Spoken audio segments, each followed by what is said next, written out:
haben hier ein Chiffriergerät, wie es zur Zeit des Zweiten Weltkriegs verwendet wurde von Heer und Luftwaffe. Was wir hier haben, ist also eine Enigma 1. Dieses Modell speziell ist von 1940. Die Firma Chiffriermaschinengesellschaft hat in 1940 Maschinen mit den Seriennummern A10679 bis A11438 ausgeliefert. Und diese Maschinennummer hier liegt ganz am Anfang. Das heißt, die Maschine wurde vermutlich mit der ersten Charge Anfang 1940 an die Wehrmacht geliefert. Diese Maschine hier ist die Standardmaschine von Heer und Luftwaffe bis zum Kriegsende geblieben. Und die meisten Funksprüche, die irgendwo noch verschlüsselt auftauchen, kann man, wenn man die entsprechenden Tageseinstellungen hat, heute noch mit dieser Maschine dekodieren.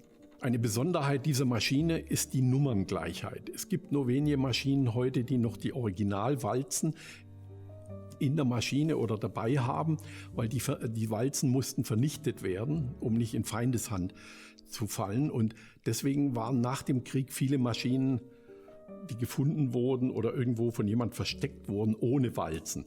Und man hat sich dann bemüht, zu den Maschinen irgendwoher Walzen aufzutreiben, die dann nicht mit der Seriennummer der Maschine übereinstimmten. Wir haben jetzt hier in der Maschine auf der Grundplatte die Seriennummer.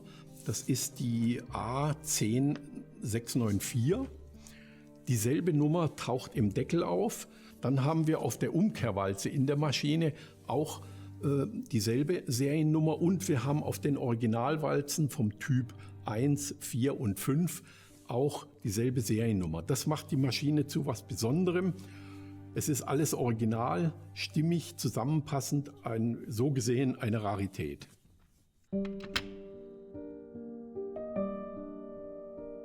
Ich verschlüssele jetzt zur Probe einen kurzen Text, um die Maschine auszuprobieren. Der Text lautet Historica mit C und ich gebe jetzt Buchstabe für Buchstabe ein und lese die sogenannte Chiffre, das heißt den verschlüsselten Text Buchstabe für Buchstabe ab. Das wird notiert normalerweise und dann gesendet. Vorher muss die Maschine auf den entsprechenden Maschinenschlüssel für den Tag, an dem man gerade mit der Maschine arbeitet, eingestellt werden, weil der Empfänger dieselbe Einstellung vornehmen muss, damit dieser Funkspruch auch wieder zu entschlüsseln ist. Ich beginne jetzt mit dem H, da leuchtet ein W auf. Dann das I, leuchtet ein H auf. Dann das S, da leuchtet das Q. Das T, da leuchtet N auf. O ergibt ein K. R, ein I. I, ein S. C, ein L und A, ein B.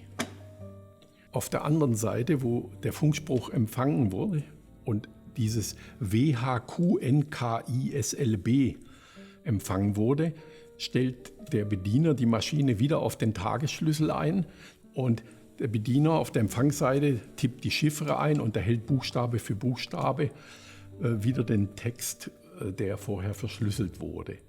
Ich fange jetzt mal an mit dem ersten Buchstaben der Chiffre. Das war ein W, da leuchtet H, dann ein H, da leuchtet I, dann Q, ergibt ein S, N, ergibt ein T, K, ergibt O, I, ein R, S, ein I, L, ein C und B, ein A.